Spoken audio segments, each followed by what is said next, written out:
News 28 मराठीमध्ये आपले स्वागत आहे। आजच्या मोठ्या बातम्यांबद्दल बोलूया। खानापूर तालुका जिल्हा परिषद आणि पंचायत समिती निवडणुकीचे मतदान शांततेत पार पडले आहे।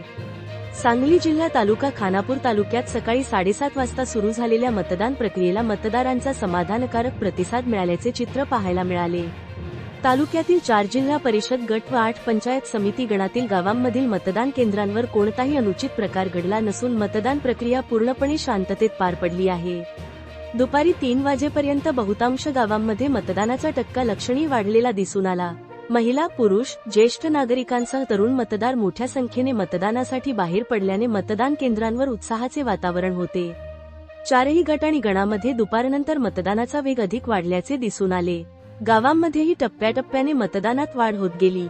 मतदान संपेपर्यंत घाटमाथा परिसरातील सरासरी मतदान टक्केवारी समाधानकारक राहिली असून काही गावांमध्ये मतदानाने मागील निवडणुकांचा विक्रमही मोडल्याची माहिती आहे। निवडणूक प्रक्रिया सुरळीत पार पडावी यासाठी सर्व मतदान केंद्रांवर पोलीस प्रशासनाचा चोख बंदोबस्त ठेवण्यात आला होता। कोठेही तणावाची परिस्थिती निर्माण झाली नसून प्रशासनाने संपूर्ण मतदान प्रक्रिया शांततेत पूर्ण केली आहे। एकूणच खानापूर तालुक्यातील जिल्हा परिषद आणि पंचायत समिती निवडणूक 2026 चे मतदान शांत, सुरळीत आणि उत्स्फूर्त वातावरणात पार पडले आहे। तालुक्यातील 4 गट आणि 8 गणामध्ये सरासरी 65 ते 70% मतदान झाल्याची माहिती मतदान अधिकाऱ्याकडून देण्यात आली।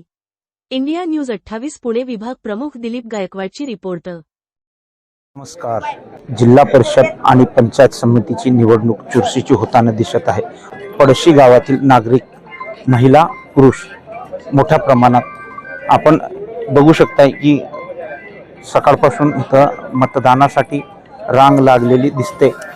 तसेच आज लग्न शराईत असल्यामुळे थोडासा मतदानावरती प्रभाव पडताना दिसतो। मतदारांमध्ये मतदान करण्याचे उत्साह दिसत आहे आणि याच अनुषंगाने आज प्रत्येक उमेदवाराचे भवितव्य मतदानाच्या पेटीमध्ये बंद होणार असून ही मतदान संध्याकाळी 5:30 पर्यंत चालणार आहे।